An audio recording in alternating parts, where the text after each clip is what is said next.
Prince William appeared on the Kansas City Chiefs player and his brother Jason's New Heights podcast July 3rd.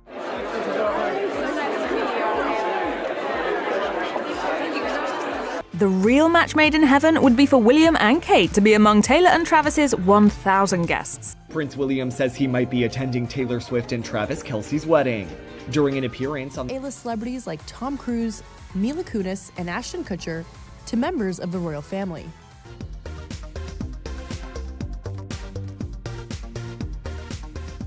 He was there with little George and Charlotte, and they were an absolute delight to meet. Meeting you and the little ones that day, me and Jason joke about it all the time. We were so nervous.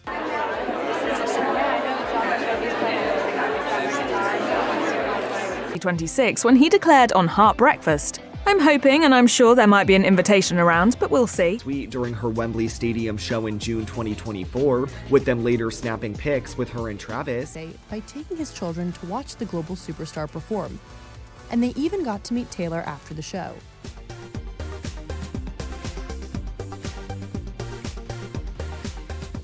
Caught up in traffic long enough to where That's right. I got there early and got to meet Prince William. William wanted a Taylor Swift wedding invite. On May 22nd, he said so himself live on air. On June 30th, people confirmed he isn't going. Nobody reported he was invited and turned it down.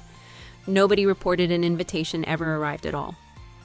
What he got instead of an invite was silence, and then a headline confirming he's not on the list. That gap between what he hoped for and what actually happened is the story. Here's how this started.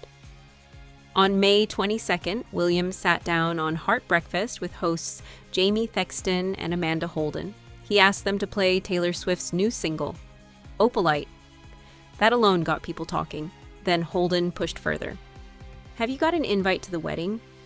William didn't say no. "I'm hoping and I'm sure there might be an invitation around, but we'll see," he said, laughing it off on live radio. He also revealed his children are genuine fans of Swift's music, Charlotte especially, who he described as completely obsessed. The friendship behind that comment is real. William and Swift first met in 2013, joining John Bon Jovi on stage together at a Kensington Palace charity gala. More recently, William brought George and Charlotte to Swift's Eras Tour stop at Wembley in 2024, watching from a private box while, in his own words, the floor shook from the crowd dancing below. Swift posted a backstage selfie with William and his children afterward, captioning it, "Happy Day M8 for millions to see." That single radio exchange, one grin and one hopeful, "We'll see," was enough to send speculation into overdrive for more than a month straight. Then June 30th arrived, and the hoping stopped.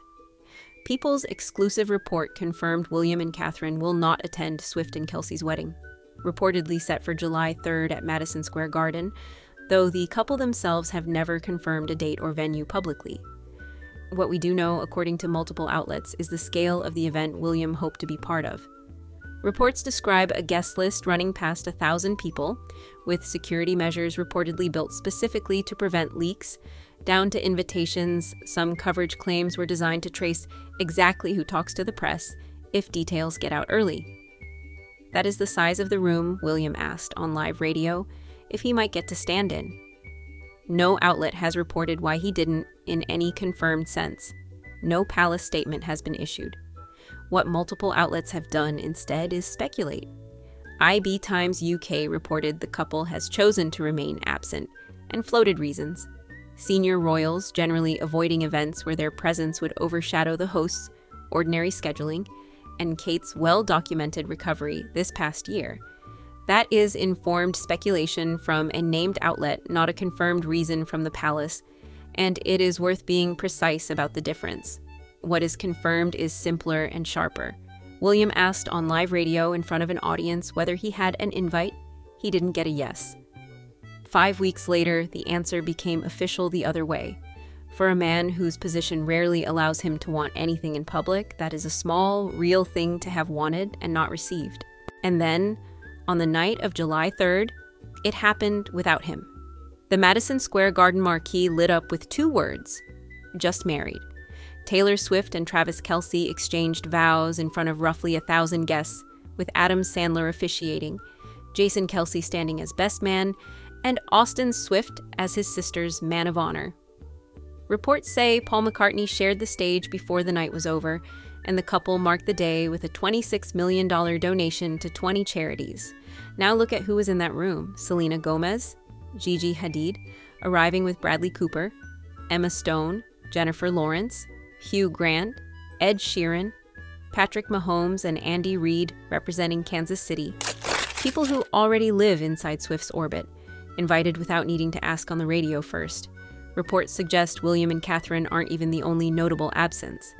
Page Six and other outlets have reported Swift already quietly excluded other longtime friends, including Kelly Sperry Teller, for reasons that reportedly trace back to a falling out that had nothing to do with royalty at all. One insider told a named outlet that Teller had come to feel like she was always playing second, third, or even fourth fiddle to Swift's other friendships, long before any of this became public, which says something about how this particular list was actually built. Proximity to Taylor Swift didn't guarantee a spot. A decade of history with her didn't guarantee one either. It's not that William was uniquely overlooked. It's that the list, by multiple accounts, was tighter and more selective than anyone expected, and he simply wasn't inside the final cut. That's what makes William's radio moment land differently in hindsight. It wasn't a tease about attending. It was a hope, stated plainly, that didn't pan out. Princess Charlotte is, by her father's own account, obsessed with Taylor Swift. Prince Louis is a fan, too. William brought them to Wembley, sat in a private box, watched Swift wave from the stage. That family has a real photographed history with her. And when the actual wedding came around, none of that history moved the needle. Worth noting separately, since it's been raised elsewhere as context rather than cause, Catherine has only recently returned to a fuller public schedule after stepping back to focus on her health. She made her return to Royal Ascot in June, riding in the carriage with William for the opening ceremony and personally presenting trophies on day 2, an event she'd been forced to cancel in 2025. She also stood beside him at the Order of the Garter service at Windsor Castle on June 15th. Whether any of that factored into a Madison Square Garden trip that never happened isn't something any outlet has confirmed. It's simply true alongside everything else. So here's the part worth sitting with. William didn't ask for much. He didn't lobby publicly, didn't angle for a seat at the table, didn't push the radio hosts for a straight answer. He made one hopeful joke, half laughing, and left it there, the way a man does when he already suspects the answer isn't going to be the one he wants. 5 weeks later, the answer arrived anyway, delivered by a magazine headline instead of a phone call or an envelope or anything close to personal. And this weekend, the wedding of the century went ahead exactly as reported. The Empire State Building lit up blue for it while lightning cracked over Manhattan, and the future King of England watched it the way the rest of us did, from a distance. That's not a scandal. Nobody snubbed a king in waiting on purpose, and no outlet has suggested it was personal at all. It's smaller than a scandal, and somehow it stings more because of it. A future monarch, hoping out loud for something as ordinary as a wedding invite from a friend and simply not getting one. Subscribe to Royal Archives for more. What happens the next time William's kids ask if they're going to see Taylor Swift again, and he has to explain why this time, unlike Wembley, they weren't in the room? That's the part nobody's reported on yet.